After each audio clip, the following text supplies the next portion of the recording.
Welcome on in to another edition of Smart Chat here on YouTube.com. And I thank you for watching, liking, subscribing to this channel. If you haven't done so, please do so right now. I hope the day is going well for you. Good morning, good evening, good afternoon, whenever you're watching this video. Raw thoughts from June the 13th of 2016. And these thoughts are in no particular order whatsoever. Where do we begin? What sticks out the most from this past week? Maybe not that much, huh? Well, first thing I guess that we could bring up is the opening segment, the sneakers. New Day is ragging on fellow New Day member Kofi Kingston with his grandpa sneakers, his old person sneakers. And so they go on and on about their sneakers.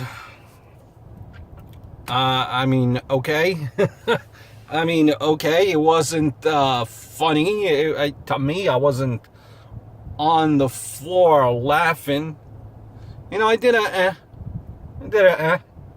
and then we seen Enzo and Cass come down for an interaction, and you thought to yourselves, wow, two teams that normally are the better tag teams as far as cutting promos. Enzo, and you could tell this was a ad-lib kind of. It wasn't scripted, which I guess is good. It wasn't scripted. They were ad-libbing, touching on key points. This whole thing with Enzo, with Xavier Woods there about Francesca, the trombone, about blowing and trying to say sexual innuendo without saying sexual innuendo. And I'm like, Enzo, I'm trying to keep up here. I'm trying to follow what's going on, but it fell flat. Like, I don't know what they were trying to say because it didn't sound right. I just thought it was horrible, quite honestly. Maybe these type of promos, when they're ad-libbing, it comes off, better sometimes being in the crowd than it does on TV. Maybe if you were in the crowd there, you had a chuckle too during this interaction. I certainly did not. Believe it or not, in that segment, which what I think really saved the segment was the vaudevillains, who I like. And unfortunately, I don't think, it's still early, but I don't think many people of the newer generation get this gimmick. But the vaudevillains, man, Aiden English, him singing, saved this damn segment. That's how bad this damn segment was. But Gotch, man, he just looks ridiculous in his outfit there. I understand it's from like the old school type of wrestler, but that outfit, I said it a few times before, that outfit that Gotch wears does not do him any favors whatsoever. Jesus, man. Wow. So, this is a segment that you thought would be great. But to me, it really wasn't. I understand it's a different type of era now, and you can't say that sexual innuendo anymore, which they were trying to say without saying it, and it fell flat. It didn't work for me.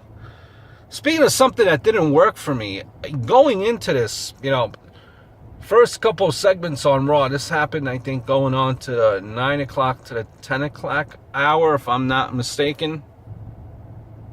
Or maybe it was the 8 o'clock to the 9 o'clock hour. I forget what it was. But before it happened, they seemed like every segment, or every time they went to a break, or every other segment, it was the reunion of the Shield. They're in a ring together now for the first time in a very long time. They're back together. And man, these guys traveled down the road for quite some time, stayed in the same hotel rooms, same car, so you thought that the interaction that they would have would feel natural. It just felt awkward. It felt awkward, and it didn't really come out the way it was supposed to be. Now, you might be saying to me, well, Tom, Smart Chat, you know, a lot of these people a lot of the locker room can't cut any promos. 75% of them can't cut any promo. I understand that statement, but this, I'm sure they will give them points to talk about. But these two guys know each other, travel down the road, same matches. They should know what each other person's gonna say before they say it. And it just didn't come out right. Didn't come out right. You know what I do like about this segment? You know, this whole interaction between Roman Reigns, Dean Ambrose, Seth Rollins felt like it was forced, and it shouldn't be, being that these guys know each other so damn well. What I do like about this segment, and I guess it's open to interpretation, and you know, my opinion is just as equal to your opinion, but my opinion, I like the fact that Money in the Bank, which Dean Ambrose is in, Dean Ambrose pretty much reigns tall over Roman Reigns at the end of that segment where he does the dirty deeds on him. Kind of brings meaning, or gives you thought in the back of your head, back of your mind, that whoever wins Money in the Bank in the actual Money in the Bank pay-per-view could cash in the same night. Now, will that person cash in the same night? Probably not. It could happen. Will it be Dean Ambrose winning the Money in the Bank? Could happen. Possibly. You never know.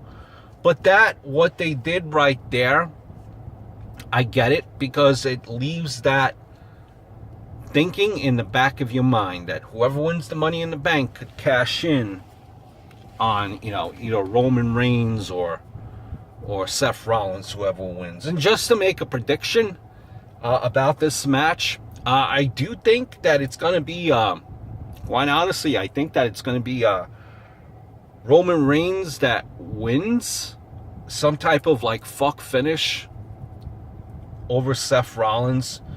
They're going to try to milk this feud for as long as possible, as far as between Seth Rollins and Roman Reigns. Some type of fuck finish. And what will probably happen is, after the people have the taste of Roman Reigns being champion, defeating Seth Rollins, you probably, to kind of get that taste out of your mouth, maybe the WWE, right at the very end of that match, will have some type of wrestler coming back, whether it be Bray Wyatt or Randy Orton or someone, you know, attacking Roman Reigns at the end of that match. Speaking of Money in the Bank, see, it's the little things that matter to me, and sometimes I just don't get these things. A stipulation in a match between Kevin Owens and Alberto Del Rio versus Lucha Dragons. The stipulation is that if Alberto Del Rio and Kevin Owens lose, Lucha Dragons will be in the Money in the Bank. I know, suspension of disbelief sometimes, but did we honestly think that the Lucha Dragons had a chance of winning this match and that they would be actually in the Money in the Bank briefcase match? Come on. Did we honestly believe that? I know I didn't. Money in the Bank. And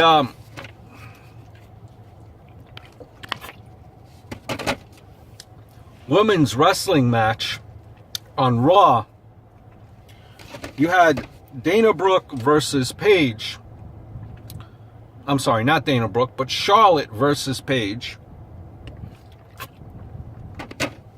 with Dana Brooke on the outside, in Charlotte's corner, with Mumbles Becky Lynch, who I could never understand what she's saying, and Nattie on commentary.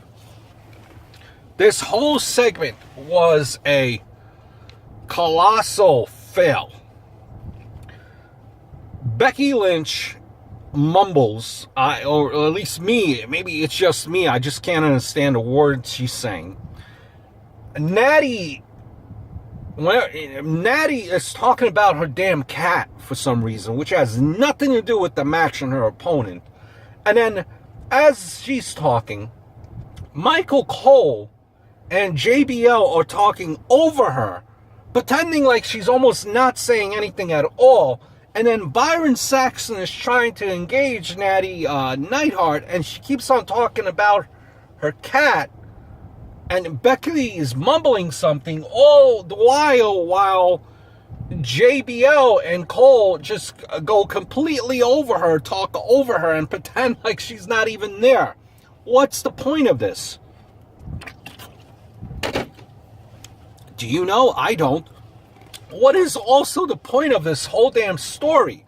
This whole damn story, the storyline is, it seems like they're concerned, Becky Lynch and Nattie, they're concerned about the way Dana Brooke is being treated. Dana Brooke, who's knocked the crap out of both of these women in the past couple of weeks. Why is this a storyline? Like, who cares? I said this before, she just knocked the crap out of you for the last couple of weeks. And why is this a tag team match? Dana Brooke, why? Why at the very least, why ain't this a triple threat or a fatal four-way? Why are we having a tag team match? Why ain't Charlotte Flair defending the title? Why not even have, or at the very least, why not have a kind of a Money in the Bank match for the women wrestlers? Why not? Women's wrestling is supposed to be in the forefront. You've heard this before. Where is Sasha Banks? Where? Why? Have you noticed that the last couple of weeks, the women's matches have been, about 4 minutes, 5 minutes tops? No more are these matches getting 2 segments. Are we going back to years where these women's matches are just being looked upon as not being really given time, like in the old days? Seems like that's what's happening. Now, last thing here that I want to touch on, before I leave you,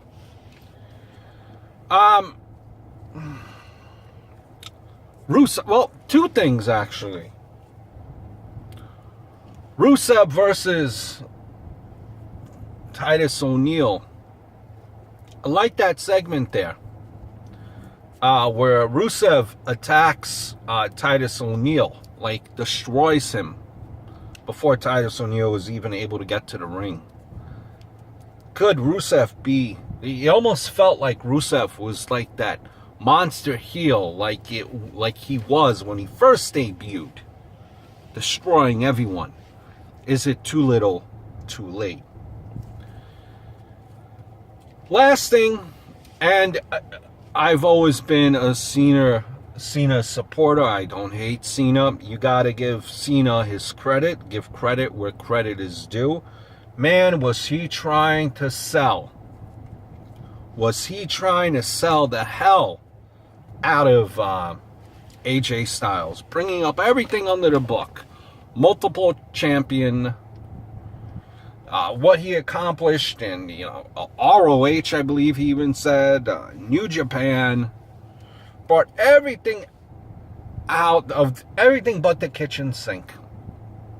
Everything that you could think of, he said. Great promo by John Cena. And John Cena knows how to mimic the crowd. Cena sucks, let's go, AJ. He knew how to mimic the crowd. He gets a reaction from the crowd, and he knows how to do that. whether he gets booed or cheered, he is the one that probably gets the most reaction of everyone on that roster.